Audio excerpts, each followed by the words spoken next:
अब हमारे बीच में सुप्रीम कोर्ट से हमारे एडवोकेट जी आए हैं, भानु प्रताप जी। मैं बड़े सम्मान के साथ उनसे अनुरोध करूंगा कि वो आए मंच पे अपनी बात रखें। जोरदार तालियां। किसान एकता, किसान मजदूर एकता, इंकलाब, इंकलाब। बहुत बहुत शुक्रिया साथियों। सबसे पहले जो इस 26 तारीख के आंदोलन में हमारा एक साथी शहीद हुआ है, हमारे बीच में नहीं है, उसको भावभीनी श्रद्धांजलि। और जिन भी साथियों को, चाहे हमारे किसान साथी हो, चाहे पुलिस के साथी हो, जिनको भी उस दिन चोट लगी है, उनके प्रति मेरी हार्दिक संवेदना। और मैं उम्मीद करता हूं कि वह जल्दी स्वस्थ हो जाएंगे। मंच पर बैठे हुए सभी सम्मानित साथी और मंच के सामने बैठे हुए सभी मेरे माताएं, बहनें, बुजुर्ग, मेरे सभी नौजवान सम्मानित साथी, साथियों, जो 26 तारीख को हुआ, मैं बिना किसी शक सुबह के, बिना किसी लाग लपेट के और बिना किसी संकोच के बहुत सीधे सीधे कह रहा हूं, ये केंद्र सरकार की प्रशासन के साथ मिली हुई भगत से हुआ है और कोई इसका दूसरा कारण नहीं है। मैं इसका उदाहरण बताऊंगा। बहुत अच्छा है कि हम यहां पर हैं और मैं उस आंदोलन में, क्योंकि सुबह से आप सबके साथ में था, एक एक चीज मेरे सामने की है, मुझे किसी के प्रमाण की जरूरत नहीं है, मेरी आंखों के सामने सब कुछ हुआ है। इसकी जरा आवाज ठीक करना, ये शोर जो मचा जी।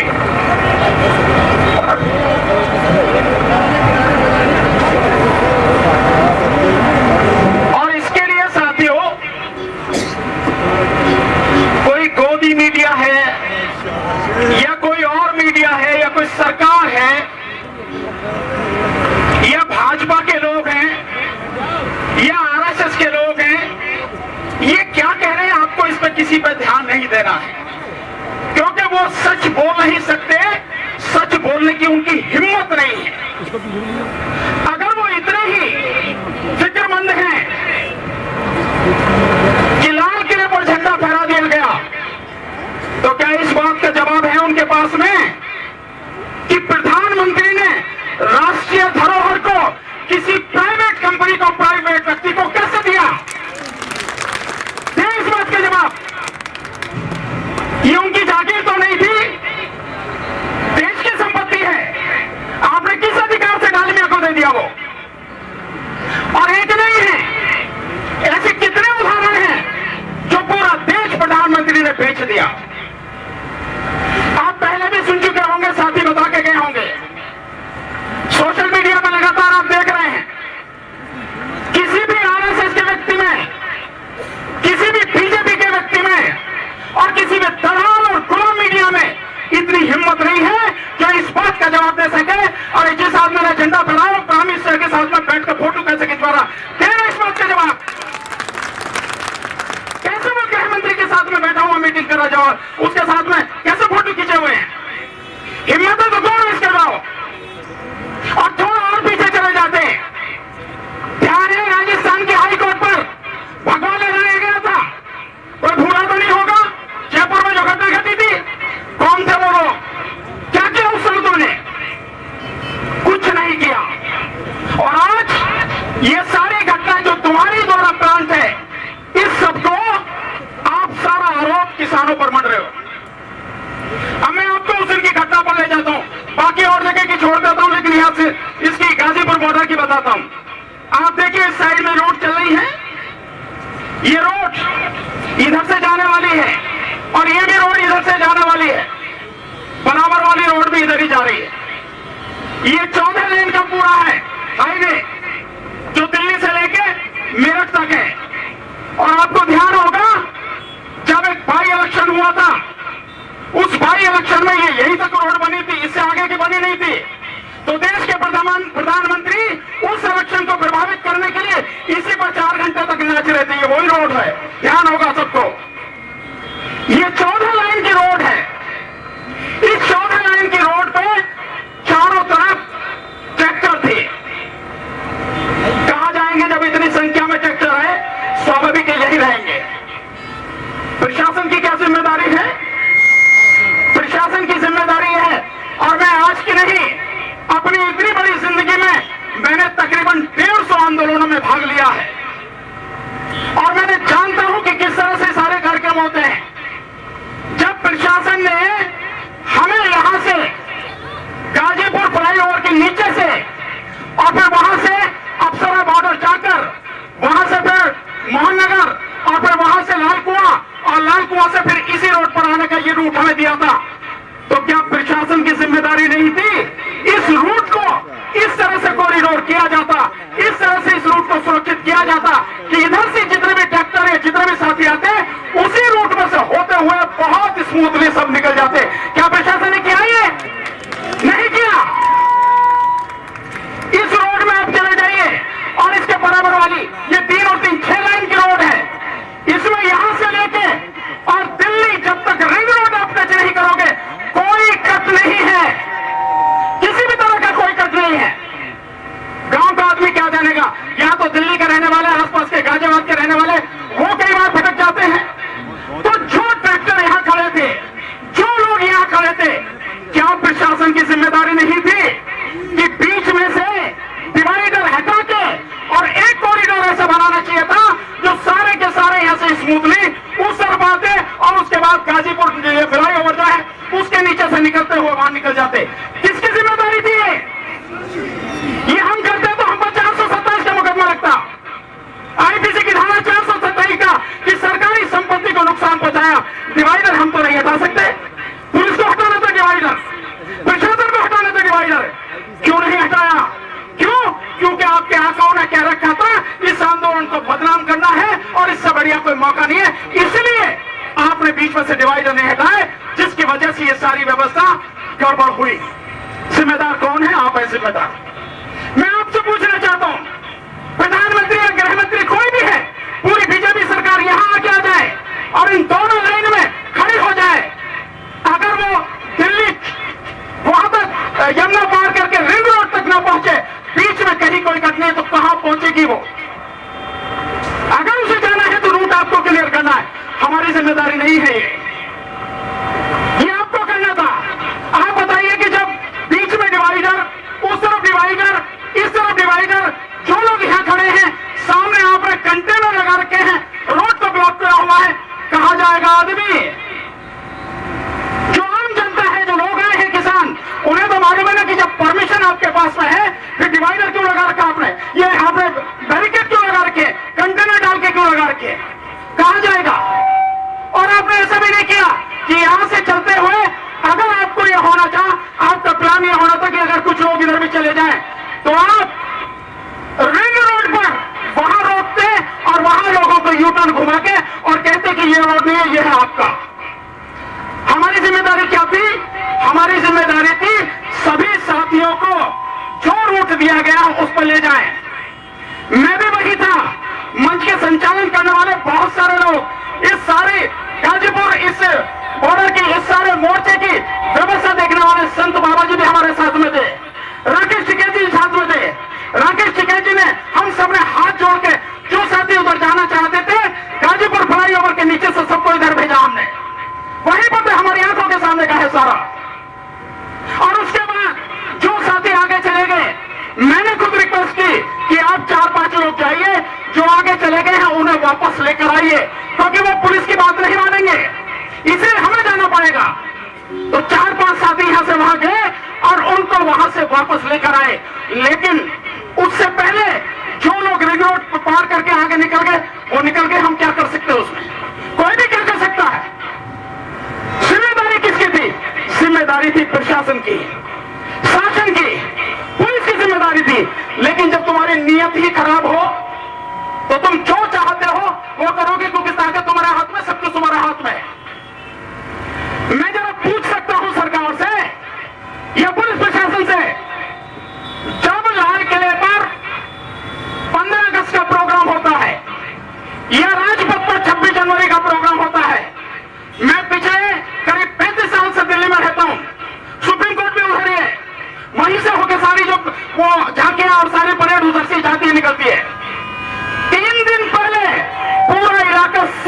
दिया जाता है।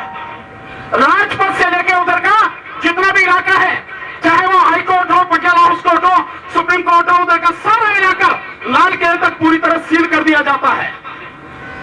तो इस बात का जवाब दो, जब सील कर दिया जाता है और लाल किला सेना के हाथ में है, तो इन लोगों के पहुंचने से पहले वहां पे 1000 लोग कैसे थे? इस बात का जवाब देगी सरकार? है सरकार के पास जवाब? और हमें बता रहे हैं कि हमने कानून तोड़ा, हमने हिंसा की। हमारे किसी व्यक्ति ने हिंसा नहीं की, हमारे किसी व्यक्ति ने कोई गलत काम नहीं किया, हमारे किसी व्यक्ति ने अनुशासनहीनता नहीं की।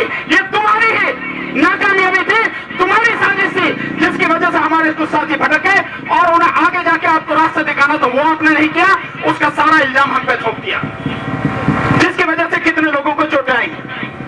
जिम्मेदार कौन है? आप जिम्मेदार हैं। और आप में इतना नैतिक साहस भी नहीं है, क्योंकि नैतिकता आपकी मर चुकी है, साहस आपका खत्म हो चुका है, क्योंकि आप षड्यंत्रों के अलावा, हिंसा के अलावा कुछ जानते नहीं है। इसीलिए ये हिंसा जो करवाई आपने करवाई, पकड़ो ना जाके उसको। आप 25 तारीख का दिल्ली के जो पुलिस कमिश्नर हैं, उनका बयान सुनिए, मीडिया में चल रहा है। उन्होंने ये कहा था हमने सारी व्यवस्था कर ली है, सब लोगों से बात हो गई है, सारे रास्ते तरीके से हमने उनका सब कुछ बैठ के आपस में बात कर ली है, और हमें यह भी पता है कि कुछ अराजक तत्व इसमें घुसे हुए हैं, हमने उनको आइडेंटिफाई किया। ये बात मेरी सुनना आप और मीडिया में सुनना, ये पुलिस कमीशन का बयान है, मेरा नहीं है। तो जब आपने उनको आइडेंटिफाई कर लिया है, और जो भी होगा हम देखेंगे, कोई दिक्कत होगी नहीं। गणतंत्र दिवस पर सारी सुरक्षा की जिम्मेदारी किसकी है? दिल्ली पुलिस की, हमारी नहीं है। हम आपको सहयोग कर रहे हैं, इसीलिए जो रूट बताया हम उससे जा रहे हैं। तो जब पुलिस कमिश्नर ये कह रहे हैं कुछ अराजक तत्व हैं, हमने उनको आइडेंटिफाई कर लिया है, और रात को भी आपकी 2 लोगों से बात भी हुई है, फिर आपने उन लोगों को कैसे आने दिया? इस बात का जवाब सरकार और पुलिस को देना पड़ेगा। कैसे आने दिया आपने उनको? या तो आप झूठ बोले हैं कि आपने कोई आइडेंटिफाई किया, और अगर आइडेंटिफाई किया तो आपने उनको पहले ही गिरफ्तार क्यों नहीं किया? और अगर आपको मालूम था रात को ही कि कुछ लोग जो रूट है उससे अलग जाएंगे, तो आपने परमिशन कैंसिल क्यों नहीं की? आपने किसान नेताओं की जानकारी में लाए क्यों नहीं? आप, ये आपकी जिम्मेदारी थी, लेकिन सब कुछ नहीं किया, और बड़े तरीके से सब कुछ होता रहा। और लाल किले पर आपने देखा होगा एनडीटीवी में पुलिस वाले कैसे आराम से कुर्सी पर बैठे, कैसे कुर्सी पर बैठे बड़े आराम से, और सैकड़ों की संख्या में, और सबके सामने सब कुछ हो रहा है। कौन है इसका जिम्मेदार? और ये जो परेड है, ये परेड होने से 26 जनवरी से कुछ दिन पहले ही केवल इंडिया गेट तक सीमित क्यों कर दी गई? ये परेड वहां से चलती है विजय चौक से, और विजय चौक से चलती हुई राजपथ होते हुए इंडिया गेट आती है, और इंडिया गेट के बाद में इधर सुप्रीम कोर्ट होते हुए, आईटीओ होते हुए लाल किले तक जाती है। क्यों आपने चेंज करी? क्यों रोकी आपने? इसका मतलब यह है इस आंदोलन को बदनाम करने के लिए आपके दिमाग में गंदगी पहले ही चल रही थी। एक मौका है और इस आंदोलन को बदनाम करो, इसके अलावा और कुछ नहीं है, सिर्फ यही है। इसके अलावा ये तो मेरे आंखों देखी बात है, सारी की सारी मैंने बताई आपको। इसके अलावा जो वहां की टिकरी बॉर्डर की जो न्यूज मैंने सुनी है और कई चैनल्स के माध्यम से सुनी है, जो रूट दे रखा था टिकरी बॉर्डर से लेके वहां तक अपना नंगलाई तक का, उसके रास्ते में कई जगह रुकावटें डाल रखी थी। मैं जरा पूछ सकता हूं, जब रूट हमें दे रखा था तो बीच में बैरिकेड क्यों लगा रखे थे, रुकावटें क्यों डाल रखी थी? बताओ, इसका जवाब है कि तुम्हारे पास? अगर तुम इतने ही बड़े अच्छे हो, इतने ही देशभक्त हो, जबकि मैं जानता हूं तुमसे बड़ा गद्दार, तुमसे बड़ा देशद्रोही इस देश में कोई नहीं है, फिर भी अगर तुम ये बात कह रहे हो तो तुम इस बात का जवाब दोगे कैसे तुमने बैरिकेड बीच में लगा रखे थे? इस बात का जवाब तो मुझे नहीं देना, ये तो पुलिस प्रशासन को देना है, सरकार को देना है, लेकिन नहीं, बदनाम करना चाहते हैं। और जो गोदी मीडिया है उसे भी केवल एक पक्ष दिखाई दे रहा है। इतना बड़ा आंदोलन, इतने बड़े आंदोलन में लाखों की संख्या में ट्रैक्टर और लाखों की संख्या में किसान मजदूर यहां आया हुआ है, और उसी की खबर की वजह से सरकार की टांगे कांप रही थी कि ये कैसे हो रहा है, इतने लोग कहां से आ रहे हैं। उत्तर प्रदेश की बात कर रहे थे, पूरा उत्तर प्रदेश यहां पे था उस दिन। जिसने देखा नहीं उसकी तो जानता नहीं, लेकिन जिसने देखा उसने वो नजारा देखा होगा। पूरा उत्तर प्रदेश का किसान यहां पर था, यही हालत थी। तो आपको काम क्या करना था? आपको जो आपने वादा किया तरीके से वो रूट बनाना था, ताकि पूरी परेड व्यवस्थित तरीके से चली जाए और शांतिपूर्वक संपन्न होकर वो दिन बीत जाए। ये जिम्मेदारी आपकी थी, पर आपने नहीं निभाई, और अब आप आरोप लगा रहे हो हम पर।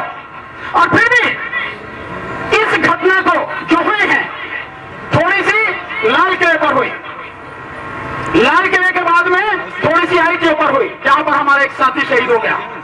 और आपको मैं बता रहा हूं, वो जो रिपोर्ट है, वो जो देख रहे हैं आप, फोटो में साफ है, हमारे उस साथी को यहां गोली लगी है, यहां से उसका भेजा भी थोड़ा सा बाहर, जो रिपोर्ट उसमें है। और कहा जा रहा है कि इसकी मौत गोली से नहीं हुई। ये पोस्टमार्टम रिपोर्ट कैसे बनती है, कैसे बदलती है, कैसे मैनिपुलेट होती है, मैं तो फौजदारी का वकील हूं, मेरे से ज्यादा नहीं जान सकते। मैं तो जानता हूं क्या है सारी चीजें, सब मैनिपुलेशन। लेकिन झूठ सामने आ ही जाता है और सच भी सामने आके खड़ा हो ही जाता है। इसलिए सरकार के पास जवाब देने के लिए कुछ भी नहीं है। 80% से ज्यादा किसान बहुत शांतिपूर्वक तरीके से अपनी परेड करते हुए अपने वापस उसी गंतव्य पर पहुंच गए जहां से वो चले थे। ये दिखाई नहीं दे रहा, ये नहीं दिखाई दे रहा, दिखाई वो छुटपुट चीजें नहीं है, और उसमें भी पुलिस को मारते हुए दिखाया जा रहा है। यानी जो किसान पीटे गए हैं वो गोदी मीडिया ने कहीं नहीं दिखाया, उसके विषय में कोई चर्चा नहीं है। अबे बेशर्म हो, अगर तुम वाकई में ईमानदार हो तो दोनों चीज दिखाओ ना, ये भी दिखाओ, ये भी दिखाओ, सच दुनिया के सामने लाओ। लाते क्यों नहीं उसे?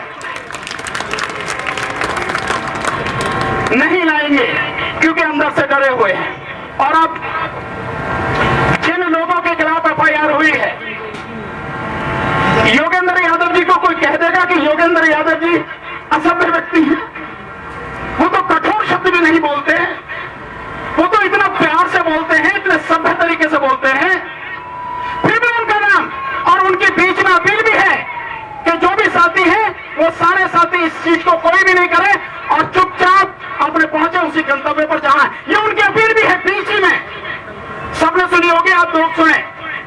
उनका नाम बलबीर सिंह राजेवाल साहब का, बहुत समझदार, बहुत ही अनुभवी व्यक्ति, बहुत तरीके से बात करते हैं, तथ्यों पर तर्क पर बात करते हैं। उनका नाम FIR में, मतलब जो कोई सोच नहीं सकता, ये लोग ऐसे हैं कि ये कभी भी उकसाने की भी कोई बात कर सकते हैं, हिंसा तो बहुत दूर की बात है। उनका नाम गुरनाम सिंह चढ़ूनी साहब का नाम, जो एक नौजवान साथी है राजेंद्र सिंह दीपुवाल, उनका नाम, डॉक्टर दर्शन जी का नाम, दर्शन पाल जी का नाम, टिकैत जी का नाम।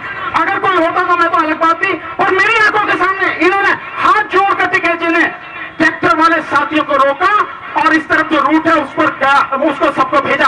हम 1.5 घंटे तक वहां रहे इसके पुल के नीचे। इन लोगों के खिलाफ आप जो है FIR कर रहे हो, कर लो, FIR क्या फर्क पड़ता है? कोई नई चीज है क्या? हमारे खिलाफ भी FIR हुई, हम भी लड़ते रहे, आंदोलनकारी है तो ये तो सारी चीजें चलती हैं, इनसे क्या फर्क पड़ता है?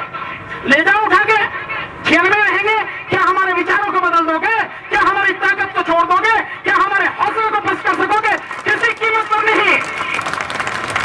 4 साथी जाएंगे, 10 साथी हैं खड़े होंगे और इस आंदोलन को उसी तेजी से, उसी मजबूती से चलाएंगे, और जब तक जीत नहीं लेंगे कोई भी यहां से वापस जाएगा नहीं।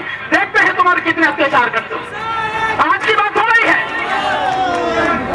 आज की बात नहीं है, आंदोलन में सारी चीजें होती हैं। और जो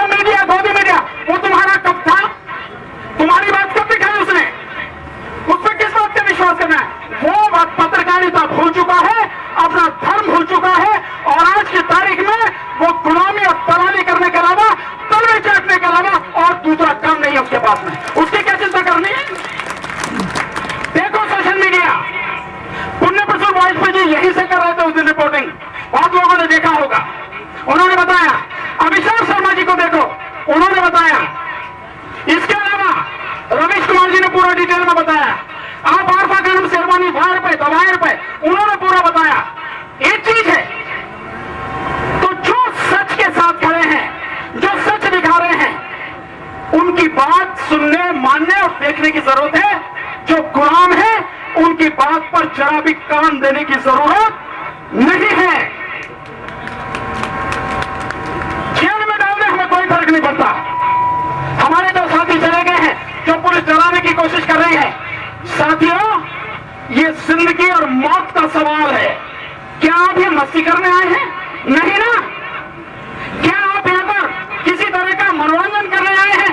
नहीं ना। आप संघर्ष करने आए हैं और आप देश को बचाने की लड़ाई कर रहे हैं।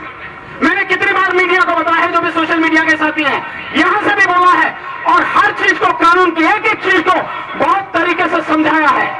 हमारी लड़ाई वो है और षड्यंत्रकारी सरकार, उसके जो इरादे हैं, मैं दावे के साथ कहता हूं कभी भी कामयाब नहीं होंगे। यहां पे जितने भी साथी हैं सबको डटे रहना है, हिलना नहीं है। चाहे हमारे जितने भी हैं ये पंडाल तोड़ दें, आग लगा दें, हम पलट बजाएं, किसी बात से घबराना नहीं है।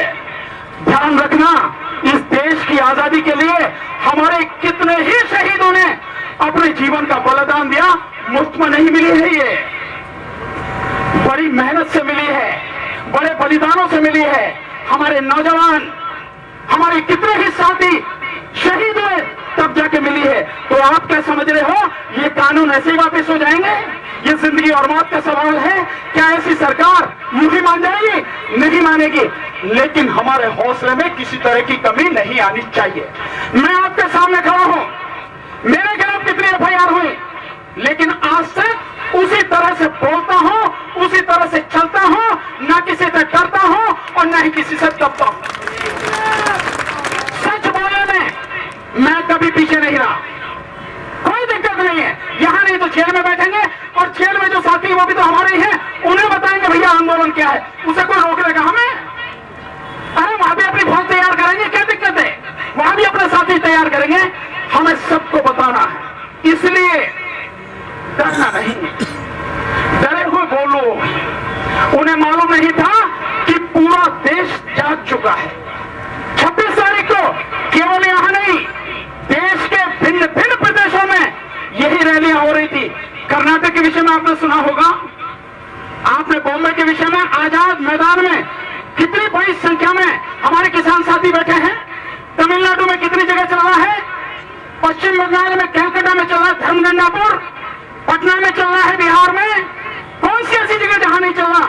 यही 1000 साथी हमारे उड़ीसा से आए थे, जो साथी अभी थोड़ी देर पहले बैठे भी थे यहाँ पर। कितनी जगह आंदोलन चल रहा है और इसी बात का इन्हें डर है कि जो आंदोलन केवल पंजाब तक सीमित था, अब वो धीरे धीरे बढ़ के पूरे देश में फैल चुका है। यह है इनकी घबराहट। और प्रण कर लो साथियों, चाहे जो हो जाए, चाहे हम सारे के सारे मार दिए जाए, इस बात की भी चिंता नहीं करना, क्योंकि हम अपनी नहीं, अपनी आने वाली पीढ़ी की लड़ाई लड़ रहे हैं और अपने जीते जी अपनी पीढ़ी के साथ अन्याय नहीं होने देंगे। और उसके लिए जो उसका हक है उसे बचाकर उसे देकर जाएंगे। ऐसी सरकारें आती हैं, चली जाती हैं। जब हिटलर नहीं रहा, मुसोलिनी नहीं रहा, मोदी जी किस खेत की मूली है? चिंता करने की जरूरत नहीं है। जिनका ईमान मर चुका, जो बेईमान हो चुके, उनसे किस बात का डरना है यार? क्या कर लेंगे वो? इनका इतिहास ही अशांति फैलाने का, हिंसा फैलाने का और हिंसा फैलाकर सत्ता पर कब्जा करने का यही है और कुछ नहीं है। सच के सामने इनकी टांगें कांपती हैं ऐसे, इसलिए बोल नहीं सकते। इसलिए मेरा आपसे केवल एक निवेदन है साथियों, एफआईआर हुई है जिनके साथ, किसी को भी छुपने की जरूरत नहीं है, कहीं भागने की जरूरत नहीं है। गिरफ्तार करने आए, सम्मान के साथ गिरफ्तार होंगे, पूरी कानूनी प्रक्रिया से होंगे। हमें मालूम है कि सुप्रीम कोर्ट भी हमारे साथ नहीं है, सुप्रीम कोर्ट भी सरकार के साथ में खड़ी है, कोई चिंता की बात नहीं है। कभी तो न्याय मिलेगा, किसी दिन तो मिलेगा, आज नहीं तो कल, कल नहीं तो परसों, परसों नहीं तो नरसों। एक दिन तो ऐसा होगा जिस दिन अत्याचार खत्म होगा, जरूर होगा। इसी मिट्टी में मिल गए अच्छे अच्छे तानाशाह, तो मोदी और अमित शाह की क्या औकात है? घबराना नहीं है इनसे। कानूनी लड़ाई जैसे लड़ी जाती है, लड़ी जाएगी, पूरी ईमानदारी से, पूरी ताकत से लड़ी जाएगी। मैं बार बार आपसे कह चुका हूं, पूरा वकील समाज आपके साथ में है, घबराने की जरूरत नहीं है। हमें उम्मीद किसी से भी नहीं है, न अदालत से, और सरकार तो गुंडागर्दी पर उतरी हुई है, चिंता करने की कोई जरूरत है नहीं। गोदी मीडिया कुछ भी कहे, आरएसएस के जो कुछ भी कहे, ये आरएसएस वाले जो देश के सबसे बड़े गद्दार तो यही है। आरएसएस के हेडक्वार्टर पर कभी इन्होंने देश का ध्वज नहीं लगाया, ये है। और जिस वीर सावरकर की बात करते हैं, वीर सावरकर की, जिसे अपना सर्वा मानते हैं, वही वीर सावरकर अंग्रेजों से माफी मांग के उन्हीं की पेंशन पे जिंदा रहा, ये इनकी बात करते हैं, ये इनकी औकात है। आजादी के आंदोलन में इनका इतना सा भी हिस्सा नहीं, और आज अपने आप को समझ रहे हैं कि तुम सब समझ लोगे। एक चेतावनी देना चाहता हूं, माननीय मोदी जी, आपके दिन अब लग चुके हैं, अब कुछ बचा नहीं है बाकी। और ये आपकी जाने से पहले की फड़फड़ाहट है, कितना भी फड़फड़ा लो, अब आपकी सत्ता